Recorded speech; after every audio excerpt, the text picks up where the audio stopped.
Hello అండి, అందరికీ నమస్కారం. ప్రతి న్యూ ఇయర్కి ఫ్రెండ్స్ అందరం ఏదో ఒక టైంలో కలుస్తాం అనమాట. ఈసారి కలవడం కుదరలేదు.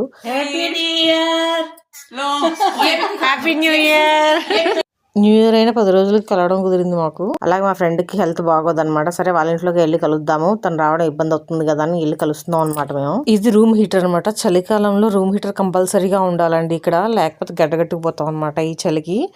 మేము వచ్చామని చెప్పి ఆలూ పకోడే, చాయ్, green chutney, sauce, biscuit, namkeen ఇవన్నీ రెడీ చేసింది. మేమందరం ఒక్క చోట కలిస్తే గనక ఒకటే నవ్వులు, జోకులు, అంతకుముందు ఏమైంది, ఇప్పుడు ఏమవుతుంది, నెక్స్ట్ ఏంటి అని అసలు ఫుల్గా మాట్లాడుకుంటామండి. మాకు మాట్లాడడానికి టైం సరిపోదు. ఫ్రెండ్ వాళ్ళ ఇంటికి 4కి వెళ్ళామండి. 6:30 కల్లా రిటర్న్ వచ్చేసాను మళ్ళీ. ఎందుకంటే ఇంటి దగ్గర ఒక చిన్న బర్త్డే పార్టీ ఉంది చిన్న బాబుది, వాళ్ళు పిలిచారనమాట. సరే అని అక్కడికి వెళ్ళి ఇటు వచ్చేసాను అనమాట. హారతి ఇచ్చాను, వచ్చి బొట్టు పెట్టేసి తర్వాత కేక్ కటింగ్ జరిగింది ఇక్కడ. కేక్ కటింగ్ తర్వాత సమోసా, రసగుల్లా, నమ్కిన్, కేక్, మంచి చాక్లెట్, వీటితో పాటు కాఫీ ఇచ్చారండి. ఆల్రెడీ మా ఫ్రెండ్ వాళ్ళ ఇంట్లో తినొచ్చాను కాబట్టి పిల్లలు అక్కడ ఉన్నారనమాట, వాళ్ళకి ఇచ్చేసాను. నేనైతే ఏం తినలేకపోయాను. ఈవినింగ్ ఇలా జరిగిపోయింది. Thank you.